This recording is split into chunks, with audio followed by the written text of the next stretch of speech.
Thank you, Chris. You know, Chris mentioned thinking about these things outside of class, and I couldn't help but think just over the last few days as the world leaders met to talk about climate change and ways that we can be better stewards of what God has provided for us. There's certainly nothing wrong with that. But hold that against the backdrop of the promise God made, as Chris mentioned, the changing of the seasons. We talked about that just a couple of weeks ago. Alongside that promise of the rainbow, that covenant of the rainbow, was that promise that the changing of the seasons is something that would continue. And certainly we should think of those things as we see that happen. All right, we will pick up this morning where we left off Wednesday evening.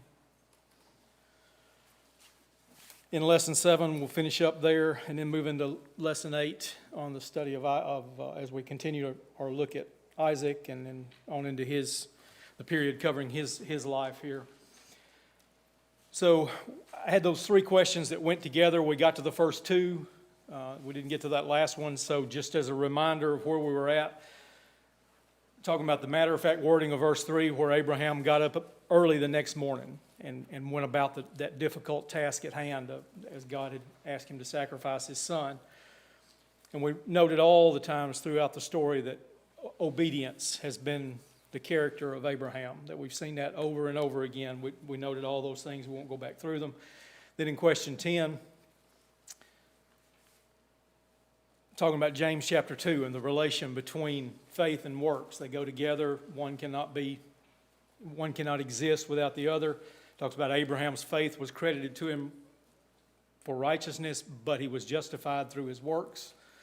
So they go together. They're hand in hand. One perfects or completes the other is the language used there. So that brings us to the last of those three questions then. What does that demand of us as those who believe in him who raised Jesus our Lord from the dead? That passage from Romans chapter 4. Michael?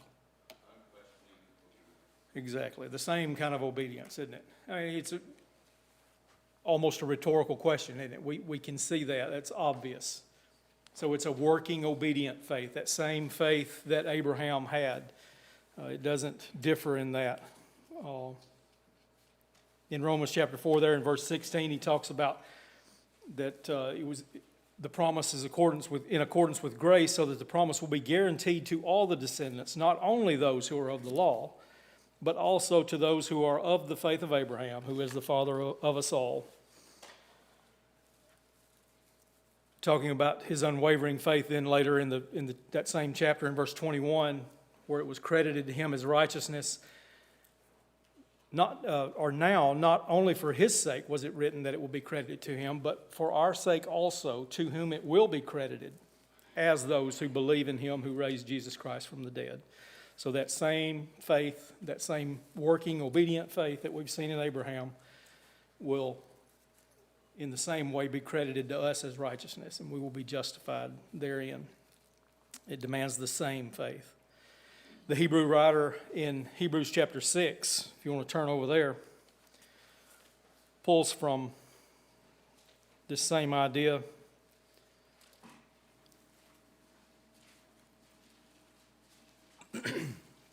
Talking about God's promises and the surety of those promises. Just as they were sure to him, they are sure to us. Those who are heirs of that original promise, we rely on those things because of God's character, as Abraham did, beginning there in verse 13. For when God made the promise to Abraham, since he could swear by no one greater, he swore by himself, saying, I will surely bless you, and I will surely multiply you. And so, having patiently waited, he obtained the promise. For men swear by one greater than themselves, and with them an oath given as confirmation is an end to every dispute. In the same way, God, desiring even more to show the heirs of the promise of the unchangeableness of his purpose, interposed with an oath, so that by two unchangeable things in which it is impossible for God to lie, we who have taken refuge, who have strong encouragement, and take hold of the hope set before us. This hope we have as an anchor of the soul, a hope both sure and steadfast, and one which enters within the veil. So that same hope, that same assurance is made to us because of God and who He is. Any more questions there before we move on? I just thought it was important for us to make that connection. Our faith, our obedience, just as important as Abraham's was. All right, we'll move on. Question number 12 there. Although the living in the land for over 60 years without owning even a foot of ground, as it says there in Acts chapter 7, Abraham chose to purchase this cave of Machpelah in which to bury Sarah. What does that indicate of his belief in God's promises? I think it indicates that he believed that God would fulfill that promise and that he's going to bury his wife there and eventually he assumes he will be buried. Exactly. If we look back to find where it was. Yeah, the closing verses of chapter 22. It talks about Abraham learned of the happenings of his family back in Haran and the land of Ur, his brother, the wives he had taken, the children born to him. So that was his ancestral home. That's where he would have naturally gone back to bury his kin and where he would have expected to be buried were it not for God's promise. So he chose not to go back there, and he fully trusted that Canaan would be the land of his family going forward. And then I think even Moses, as he's recording this for the children of Israel, might be, this is where Abraham first gained his first legal ownership of the land. I think that would have been important in his mind as he established that. So we won't look at any more of that chapter. We'll move on into chapter 23 then. How is Sarah described as we note her death there? I ask this question. We so often think of Sarah, and Sarah laughed at God's promise. And that's kind of where as one commentator put it, that's the echo throughout history as God, rebuked her for that. And then that's kind of what we think of when we think of Sarah. So how is she remembered there in Hebrews 11? We talked a little bit about it as we went through that narrative.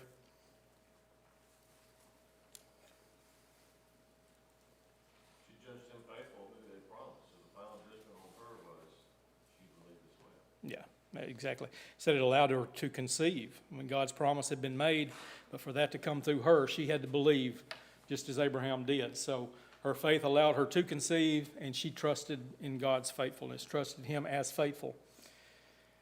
She's listed in those verses in 13 to 16 as those who looking for a heavenly home. She was looking beyond the here and now, the physical, and looking to that better country, it says there. And then the last one, and one other place she's mentioned in 1 Peter chapter 3 and verse 6. She is given there as an example of a submissive wife to all generations, the chaste, respectful behavior in dealing with Abraham.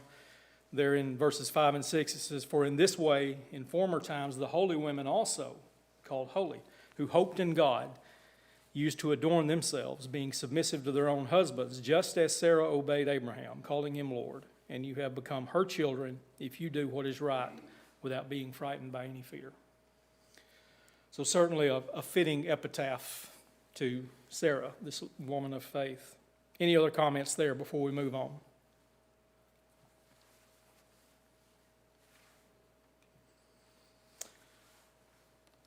All right, so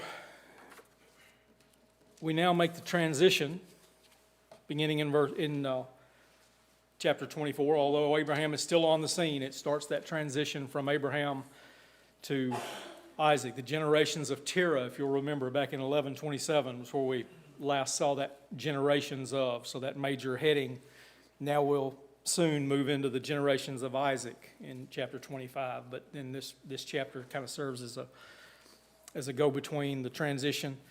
It's always striking to me how the story of Isaac is so much about those that were around him and not he himself. He's almost a secondary character, even though it is the generations of Isaac, and he's remembered as a patriarch. I like the way Willis put it. He said that Isaac is constantly standing in the shadow of Abraham and the background for the story of Jacob. So really only one chapter where Isaac is a chief character, and we'll look at that this morning if we get that far. The Waldrons include chronology notes. I think they're helpful, and it's always good for me to figure out the ages of some of these people. Kind of puts a face, if you will, on some of the stories. So we think of Isaac being 37 when Sarah died in the last chapter, and he's 40 when he gets married in the next chapter. So Abraham at this time would have been about 140, and this would have been about 3 years after Sarah's death in chapter 24. So just to kind of give you an idea of the ages of the characters here. This is the longest chapter in Genesis, according to Willis. The story is, and he says, the story is told in exceptional fullness, which attests to the importance of the events to the author. It is a counterpart to Hagar taking a wife for Ishmael. How many verses does that get? Barely one, or half of a verse. When it talks about Ishmael taking, or Hagar taking a wife from Egypt for Ishmael, excuse me. And so one verse there, and then this long chapter here with the detailed events we have recorded for us. You can look at it, and Moses intends us to see God's providence throughout this chapter. There are at least a dozen instances where it's made clear who is in control, who's controlling the events, so God's providence definitely at work. The word used for God here is Jehovah, very personal. 17 times it appears in the chapter. So it's obviously meant to be a very personal story, who was in control, and it was the God of Israel who brought these events about. Walkie broke down the use of the word. It was used 3 times by the narrator, 10 times by the servant, or the steward, and then 3 times by Laban and Bethuel. So we move into the chapter, and it mentions this steward or this servant there. Besides Hagar, Eliezer is the only servant I know of mentioned that I can remember. The last mention of him would have been decades earlier. There's simply no way to know if this was Eliezer. Certainly possible. I think he would have been a very trusted servant in Abraham's eyes when he was named as heir back in chapter 15. Loophole says he probably would have been in service to Abraham at that time about 20 years to hold that position. So now putting him around 100 years old at this time, so he definitely would have been a very trusted person in Abraham's clan. But there's no way for us to know, of course, whether it was or not. What is most striking about this steward, this trusted servant, is his faith, and that stands out as you read through the account. Kidner holds him in high regard, stating the chief steward is one of the most attractive minor characters of the Bible, with his quiet good sense, his piety and faith, his devotion to his employer, and his firmness in seeing the matter through. And then he goes on, if it is Eliezer, his loyalty is all the finer in serving the heir who has displaced him. So he thinks the possibility is there, of course. So as we move into the chapter then, what is Abraham's concern as he charges him with this task of finding a wife for Isaac?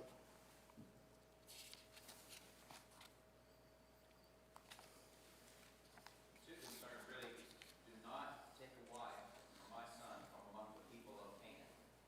But furthermore, don't take my son back to Syria, which is where I want you to go find a wife for him. Yeah, he's very emphatic about that, isn't he? So yeah, it is definitely twofold. Do not take the wife from the Canaanites, and that Isaac remain in the land of promise. We'll move on to question 2, then a little more discussion about that. So why was he convinced that God would be the guide for this search? Beginning there about verse 7.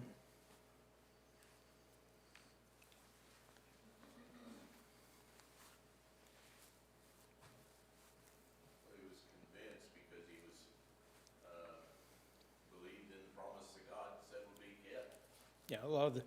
So he had kind of a mixture of providence and Abraham doing what he ought to be doing. Yeah, he fully trusted that. He says, the Lord God of heaven who took me from my father's house. This is one of those, as Stephen said in the article in the bulletin this morning, if A equals, and I don't know how, A equals B, B equals C, then A equals C, I think so because God took me from my land, my homeland, and settled me here and promised all these promises, then I know he will indeed guide this search because, as Leonard said, he is continuing to do what God expects of him. So he made the steward take an oath, a very personal oath there, that hand under the thigh idea. It's only, I think, a couple of times here, and when Jacob is about to die late in the book. So a very important thing in Abraham's eyes for him to make him take this oath. You think about Abraham's concern over Isaac taking a wife from the Canaanites. He would have dwelt in the land of Canaan now at this point for about 65 years. He would have witnessed firsthand the idolatry and the wickedness that surrounded him. We remember, of course, Sodom and the cities of the plain and the extreme wickedness there. So his concern here was not necessarily ethnic purity, was it? It was more preserving his family from that surrounded him. That would continue to be a problem for the children of Israel going forward, and a stipulation in God's law. Deuteronomy chapter 7 and verse 3, after talking about the 7 nations that were stronger than them, who God would drive out, Moses says, "You shall not intermarry with them. You shall not give your daughters to their sons, nor take their daughters for your sons. For they will turn your sons away from following me to serve other gods. You shall tear down their altars and smash their sacred pillars, hew down their Asherim, and burn their graven images with fire. You are to be a holy people to the Lord your God. The Lord your God has chosen you to be a people for his own possession out of all the peoples who are on the face of the earth." It continue into the period of the Judges. Judges chapter 3, beginning in verse 5, just before Othniel was raised up, it says, "The sons of Israel lived among the Canaanites, the Hittites, the Amorites, the Perizzites, the Hivites, and the Jebusites. And they took their daughters for themselves as wives, and gave their own daughters to their sons, and served their gods. The sons of Israel did what was evil in the sight of the Lord, and forgot the Lord their God, and served the Baals and the Ashereth." Then you think all the way out to the prophecies, the minor prophets. Malachi chapter 2, in his scathing rebuke, Malachi says, "Judah has dealt treacherously, and an abomination has been committed in Israel and in Jerusalem. For Judah has profaned the sanctuary of the Lord, which he loves, and has married the daughter of a foreign god." So, we've already noted that Terah's family was not immune from idolatry. Joshua talked about them serving gods other than Jehovah. But certainly, at least, there is a recognition of Jehovah, and Abraham would know that as he looked for a wife for Isaac. So the servant's concern was that the woman might choose to, or refuse to come back with him, and ask then whether he should take Isaac to her. And as Brad mentioned, a very emphatic no. He said he is not to be taken back there. Any comments there before we move on? Marshall? I think the application that Abraham makes for Isaac would have been, as you already kind of pointed out, would be pertinent to the people of Israel who are reading this book, because as you were making some of those connections, you've got the angel of the Lord going before Abraham to bring him to the land, just as the angel of the Lord goes before Israel.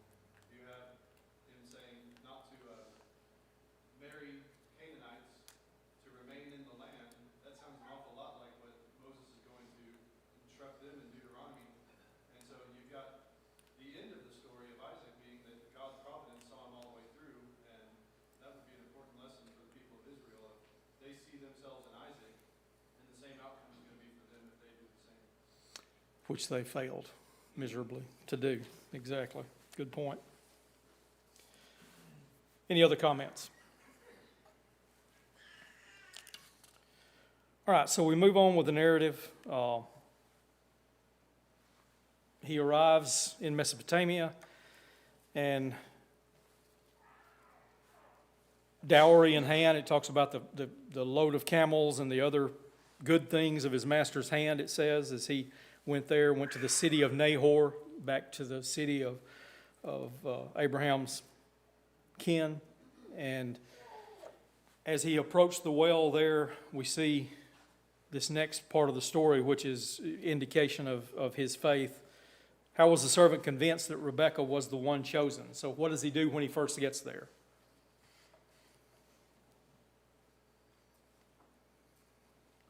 And to petition to the Lord to be a help in making this selection. He says, let it be that the one that gives me a drink, but not only that, offers and does water my camels, let her be the one. Yeah, so he asks for a sign. He prays to Jehovah. It says there in verse, let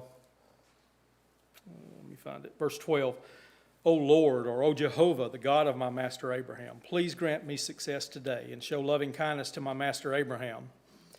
Behold, I am standing by the spring, and the daughters of the men of the city are coming out to draw water. Now may the girl to whom I say, please let down your jar so that I may drink, and who answers, drink, and I will water your camels also. May she be the one whom you have appointed for your servant Isaac.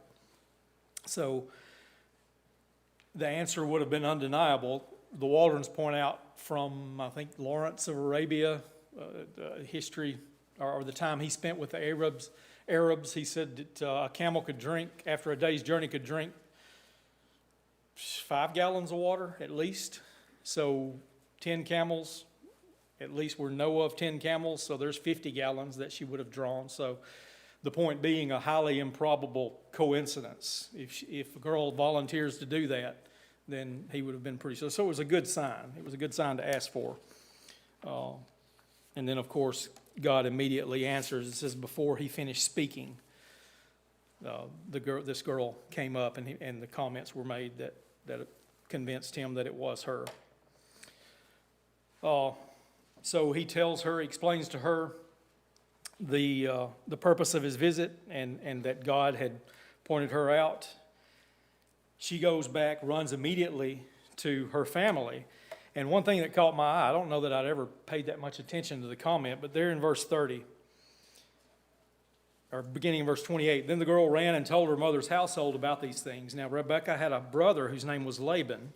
We'll see that name, of course, later. Laban ran outside to the man at the spring. When he saw the ring and the bracelets on his sister's wrists, and when he heard the words of Rebekah, his sister, saying, this is what the man said to me, he immediately went to the man, and behold, he was standing by the camels at the spring. So, you can almost see the dollar signs in Laban's eyes with that comment. And I don't think I'd ever it had never stuck out to me before, but reading through that, you think of the character of Laban and what we'll see from him later on in his dealings with Jacob.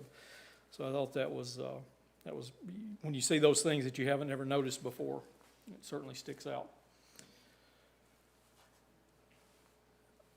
Let's see. Okay, so after the servant goes back to the household, goes through a very detailed, almost verbatim, what had just happened, what's just been recorded, tells them everything. What was the response of her family, Laban and Bethuel, as to whether they would honor the master's request.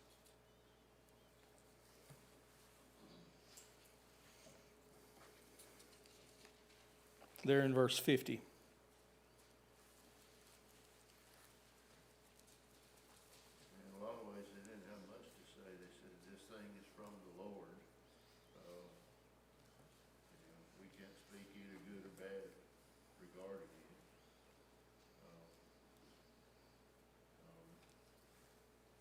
Kind of reminds me of the comment, and who was it that stood up before the council and told them, if this thing is from God, you're not going to stop it?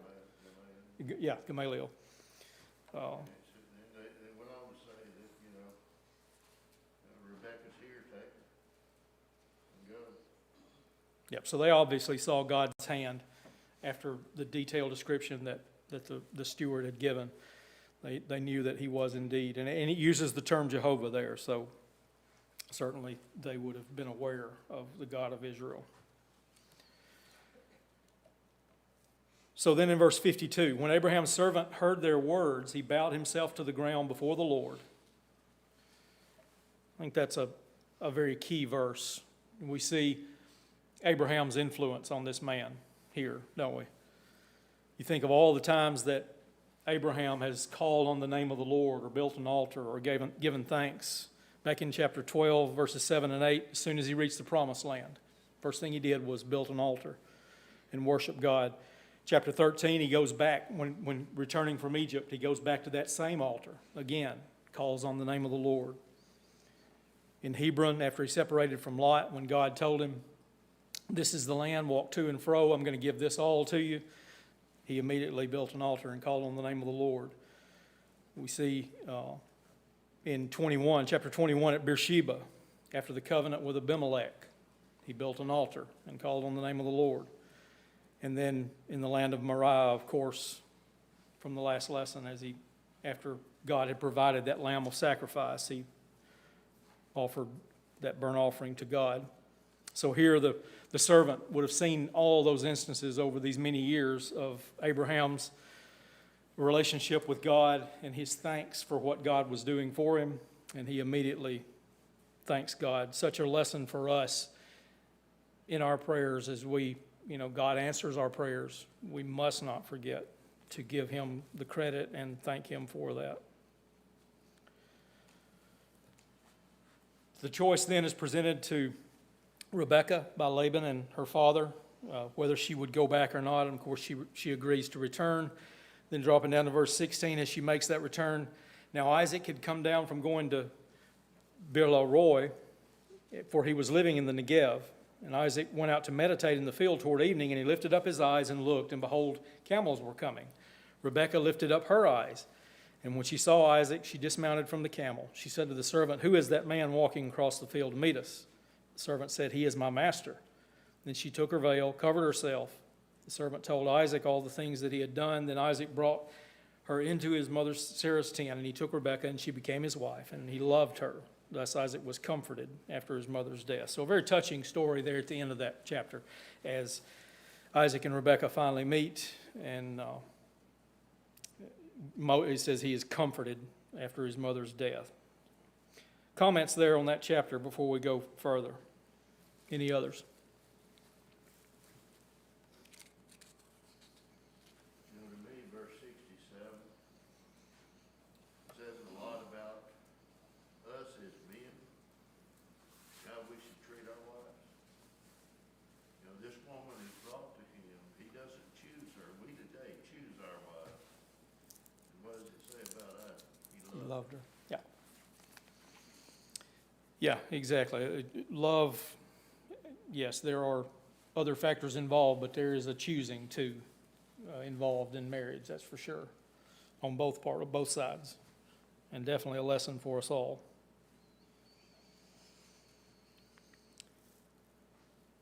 All right, so we move into chapter 25.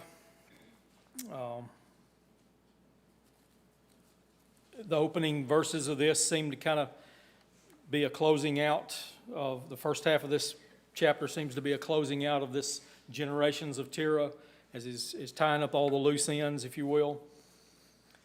I'm getting way behind here, sorry. All right, so who was the other wife of Abraham noted here in the beginning of the chapter, the opening verses? I'm sorry? Keturah, yeah. She's called a wife in verse 1. Down in verse 6, she's referred to, I'm assuming that's including her in this discussion, the sons of his concubines would be Keturah and Hagar that we know of.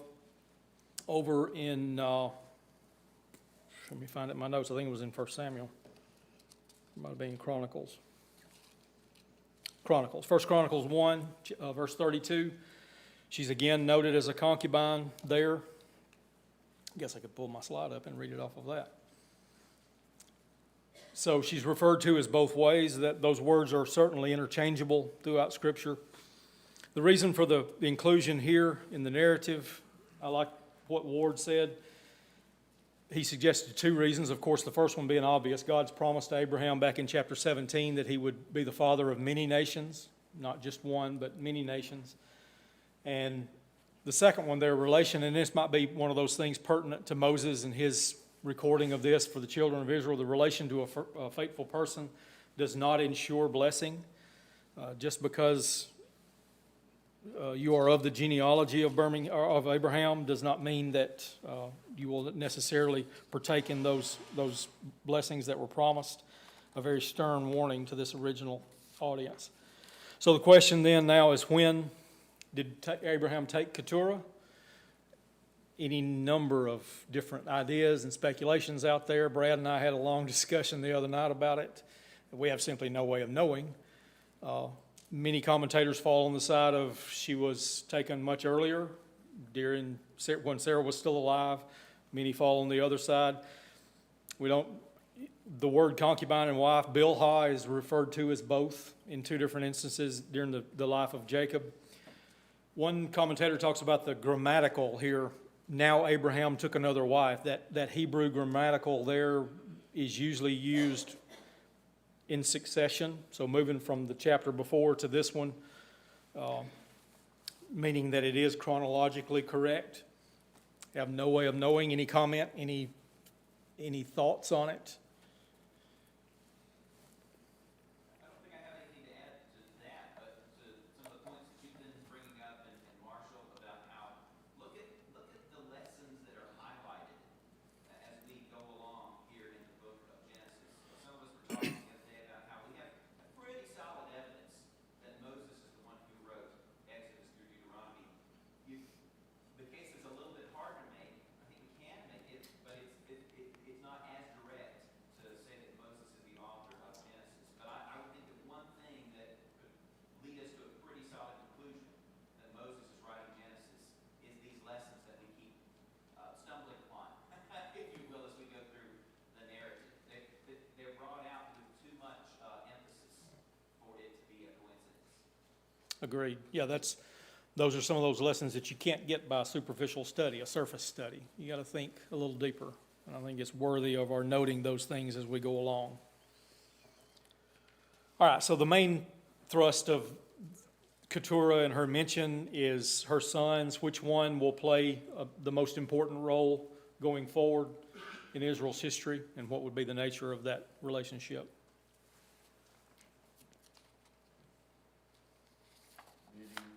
Midian, yeah. Midian, of course, being a nomadic people. They settled generally to the east of the Gulf of Aqaba. If you think about that V at the base of Egypt there, they would have settled over to the east mainly. At least one branch probably settled in between, because we'll see that at the beginning of Exodus as Moses and his wife and his father-in-law, who was a priest of Midian, it says there, around the land of Mount Sinai. They would, of course, be enemies for the most part throughout Israel's history. I noted a few verses there in the question. Genesis 37, as Joseph is taken into Egypt, they play a pivotal role there. Exodus 2, Moses and his family. Numbers 22, they were part of, was it the Moabites, the elders from Moab and the elders from Midian that brokered the deal with Balaam. They're mentioned there. And then, of course, in 25, the Midianite woman who came into the camp, and Phinehas stopped the plague as he killed her and that Israelite man. Numbers 31, that battle, I think God told Moses, take vengeance on Midian, and then you will, he would be gathered to his people. So that vengeance there.